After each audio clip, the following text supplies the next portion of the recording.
마태복음 26장 14절부터 25절까지의 말씀을 제가 봉독하겠습니다. 그때 12 중에 하나인 가룟 유다라 하는 자가 대제사장들에게 가서 말하되 내가 예수를 너에게 넘겨주리니 얼마나 주려느냐 하니 그들이 은 30을 달아 주거늘 그가 그때부터 예수를 넘겨줄 기회를 찾더라. 무교절의 첫날에 제자들이 예수께 나와와서 이르되 유월절 음식 잡수실 것을 우리가 어디서 준비하기를 원하시나이까? 이르시되 성한 아무에게 가서 이르되 선생님 말씀이 내 때가 가까이 왔으니 내 제자들과 함께 유월절을 내 집에서 지키겠다 하시더라 하라 하시니 제자들이 예수께서 시키신 대로 하여 유월절을 준비하였더라. 저물 때 예수께서 12 제자와 함께 앉으셨더니 그들이 먹을 때 이르시되 내가 진실로 너에게 이르노니 너희 중에 한 사람이 나를 팔리라 하시니 그들이 몹시 근심하여 각각 여짜오되 주여 나는 아니지요. 대답하여 이르시되 나와 함께 그릇에 손을 넣는 그가 나를 팔리라. 인자는 자기에 대하여 기록된 대로 가거니와 인자를 파는 그 사람에게는 화가 있으리로다. 그 사람은 차라리 태어나지 아니하였더라면 제게 좋을 뻔하였느니라. 예수를 파는 유다가 대답하여 이르되 랍비여 나는 아니지요. 대답하시되 내가 말하였도다 하시니라. 아멘. 오늘 본문은 유다의 배신을 예고하는 내용이 담겨져 있습니다. 어제 본문에 보면 대제사장의 관저에 종교 지도자들이 모여서 흉계를 꾸몄다라고 말씀하고 있죠. 예수님을 십자가에 달아서 죽이겠다. 그 죽음을 결론 지어놓고 그 과정을 꾸미는 그런 시간을 가졌다는 거죠. 여러분, 이들은요 유다 사회에서 가장 상류층 아닙니까? 힘도 있고 권세도 있지만 돈도 있습니다. 또 뭐도 있을까요? 상당한 정보력을 가지고 있겠죠. 그러면 계속해서 예수님과 그 제자들을 감시하지 않았겠습니까? 그리고 어떻게 하면 이 흉계를 이룰 수 있을까를 고민했겠죠. 그럴 때 그들의 눈에 들어온 사람이 누구겠습니까? 제자들 가운데 가장 약한 고리라고 할 수 있는 가룟 유다가 눈에 들어왔겠죠. 오늘 보면 14절에 보면 가룟 유다가 어느 날 갑자기 자기 발로 이 대제사장을 찾아간 것으로 되어 있지만 그 이전에 숨겨진 과정이 있지 않겠습니까? 그것은 오늘 본문에 보면 유다가 내건 조건을 보면 명확하지 않습니까? 15절에 보면 자신이 예수님을 넘겨주겠다는 거예요. 그리고 금전적인 대가를 요구하는데 그 대가라고 하는 것, 대가로 받은 것이 너무나 헐값이지 않습니까? 은 30, 30세겔인데 그거는 출애굽기에 하면 종, 그러니까 노예, 종 한 명의 가격에 불과하다는 거죠. 그래서 마치 이것이 가룟 유다를 통해서 정당한 거래인 것처럼 그렇게 꾸미고 있지만 여러분 이건 불법적인 거잖아요. 여러분 예수님이 무슨 노예입니까? 자유인인데 어떻게 거래가 될 수 있겠습니까? 그렇지만 이런 일련의 과정을 통해서 스가랴 예언자를 통해서 말씀하신 바를 이루고 계시는 거죠. 그리고 오늘 말씀을 보면 이제 시점적으로 무교절의 첫날이 되었습니다.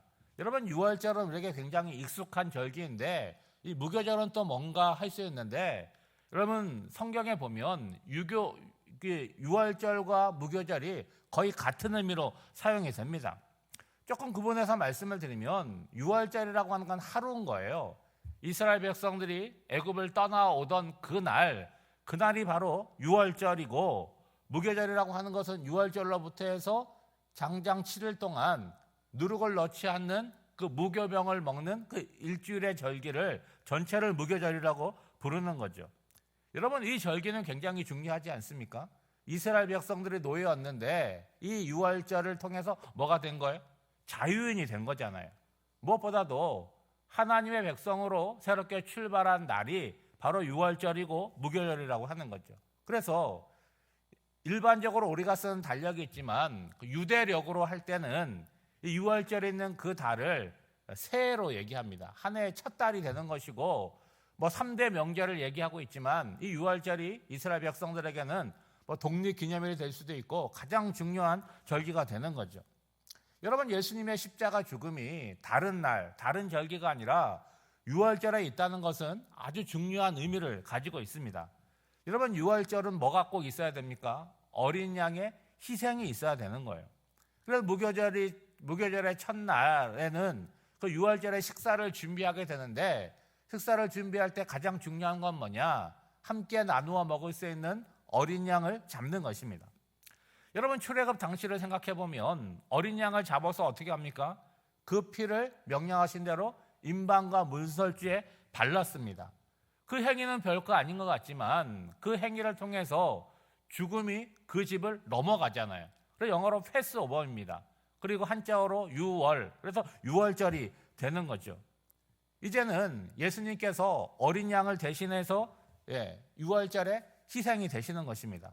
그로 인해서 우리 모두가 죄와 사망에서 해방되어서 자유인이 되고 구원을 받게 되는 거죠. 여러분, 어린 양의 희생의 효력은요, 이례적인 거잖아요. 그러니까 반복적으로 이루어져야 되는데 예수님의 십자가 희생은 한 번이고 영원토록 효과가 있다는 거죠.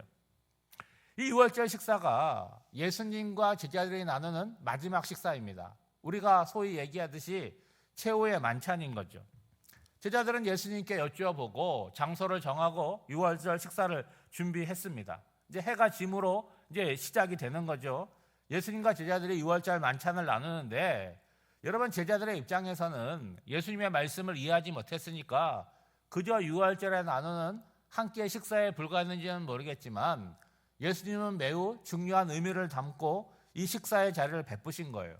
여러분, 21절 말씀에 보면 그들이 먹을 때에 이르시되 내가 진실로 너에게 이르노니 너희 중에 한 사람이 나를 팔리라 하시니, 예수님께서 유월절 이 식사의 자리에서 왜 이런 얘기를 할까요? 누군가가 하는 일을, 잘못된 일을 내가 알고 있다라고 언급을 하시는 것입니까? 혹시 그 사람이 있다면 이 말을 듣고 돌이켜야 된다라고 말씀을 하시는 것입니까? 여러분, 예수님의 말씀에 제자들의 반응이 어떠하겠습니까? 근심하지 않겠어요? 그리고 부정하지 않겠습니까? 너희 중에 한 사람이라고 하는 것은 가룟 유다를 제외하고는 뭐예요? 나는 아니잖아요.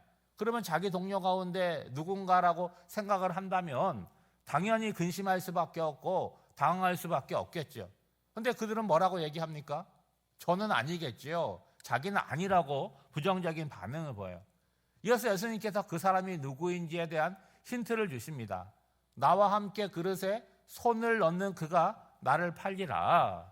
여러분, 분명한 것은 예수님을 판 가룟 유다도 그 최후의 만찬의 자리에 있었다라고 하는 거죠. 그리고 그도 어떤 반응을 보여요? 다른 제자들과 똑같이 나는 아니지요라고 하는 반응으로 부정했다는 거예요. 여러분, 24절 말씀에 보면 인자는 자기에 대하여 기록된 대로 가거니와 인자를 파는 그 사람에게는 화가 있으리로다. 그 사람은 차라리 태어나지 아니하였더라면 제게 좋을 뻔하였느니라. 여러분, 하나님께서 세우신 계획과 섭리가 있습니다. 여러분, 구약 성경을 보면 예언자들과 선지자를 통해서 수많은 예언들이 있는데 그 예언들 가운데는 장차 오실 메시아에 대한 예언들이 상당히 많이 있어요. 예수님께서 구약에 대한 예언들을 뭐라고 말씀하세요? 자기에 대한 기록이라고 말씀을 하시잖아요.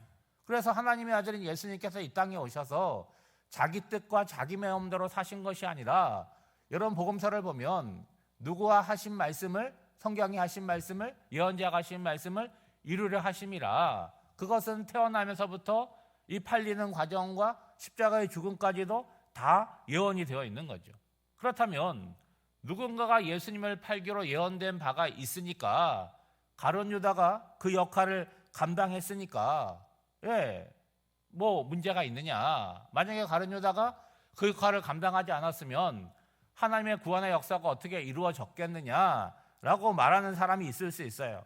여러분, 그러나 그렇지 않습니다. 우리는 이미 성경을 볼 때 뭘 본 거예요? 이미 일어난 결과를 놓고 지금 얘기하는 거 아니겠습니까? 가룟 유다가 아니라고 할지라도 하나님은 얼마든지 선한 방법으로 하나님의 역사를 이루시는 것이죠. 그러므로 인간의 악한 행위가 어떠한 경우에도 합리화될 수 없는 거예요. 지금 예수님과 제자들의 재활을 쭉 보시면 다른 제자들은 예수님을 어떻게 부릅니까? 큐리오스, 주여라고 부르지만 유다는 선생님, 랍비라고 부르고 있어요. 여러분, 가룟 유다가 왜 예수님을 팔았을까요? 뭐 다음 본문에 또 나오겠지만 오늘 본문으로만 보면 꼭 돈이 필요해서 판 것처럼 보이지만 여러분 은 30이라고 하는 건 그렇게 큰 금액이 아니에요. 그것 때문이 아님을 알 수가 있겠죠. 여러분 안타까운 건 뭡니까? 가룟 유다가 예수님을 3년 동안 따라다녔잖아요. 그렇죠? 그리고 예수님의 말씀을, 예수님의 행적을 다 알고 있는 거 아니겠습니까? 3년을 따라다녔고 함께 있었지만 정작 예수님이 어떤지는 몰랐던 거 아니겠어요? 뭘로 가득 찬 거예요? 예수님이 어떤 분이신지를 아는 것으로 채워지지 않고 자기가 세워놓는 기준과 판단에 예수님을 갖다가 재본 거 아니겠습니까? 거기 안 맞으니까 어떻게 한 거예요? 예, 실망한 거죠. 그러니까 결론은 뭡니까? 예수님은 내가 원하는 바를 이루어 줄 수 없다라는 결론에 이르게 된 거예요. 그러면 어떻게 하면 됩니까? 자기가 떠나면 되는 거예요. 그런데 가룟 유다는 어떻게 해요? 예수님을 예수님의 적제자들에게 팔아먹는 거죠. 여러분 그 마음은 도대체 어떤 마음일까요? 그것은 유다의 선택이지만 그 선택은 반드시 그가 책임져야 되는 문제라고 하는 것이죠. 여러분 시작은 유다의 마음에서 시작되지만 그 마음 속에 사단이 틈을 타서 들어와서 가룟 유다를 사용한 거죠. 여러분 오늘 한날을 살아갈 때도 내 마음을 여러분 자신이 주장하지 마시고 우리의 마음의 주인 되시는 예수님께서 우리의 마음을 주장하도록 맡기셔야 되는 거예요. 여러분 어제 살았던 삶, 한 주간을 살았던 삶, 살아온 삶을 쭉 돌아보면 후회되고 잘못된 부분들이 늘 있지 않습니까? 그런 실수들을 줄여나가야 되는데 내 힘으로는 줄여나갈 수가 없잖아요. 오늘 한날을 살아나갈 때도 이 새벽에 나와서 말씀을 듣고 기도한 것이 오늘 하루 능력이 되어서 여러분의 마음을 주님께서 지켜주시고 주님의 뜻에 합당한 하루를 살아내는 저와 여러분이 되시기를 주님의 이름으로 축복합니다. 기도하겠습니다. 하나님 아버지, 우리가 하나님에게 어떤 은혜를 입고 살아가는지를 깨닫게 하옵소서. 깊어가는 사순절의 시간 가운데 나의 모습을 돌아보며 주님의 뜻을 알고 거기에 나를 복종시키게 하옵소서.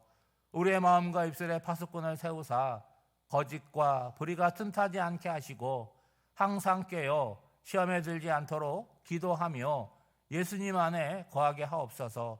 주님의 몸된 교회의 지체들을 축복하사 주의를 성수하고 인생의 반석이 예수님이 되게 하옵소서.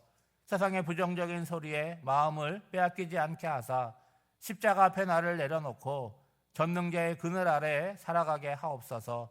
오늘도 사랑하는 성도들 각자의 삶의 자리에서 살아갈 때에 주님의 은혜 가운데 거하게 하여 주시고 우리가 예수님의 제자이고 하나님의 자녀임이 우리의 삶을 통하여 환하게 드러나는 복된 날이 되기를 간절히 바라옵고 원하오며 이 모든 간구를 예수님의 이름으로 기도하옵나이다.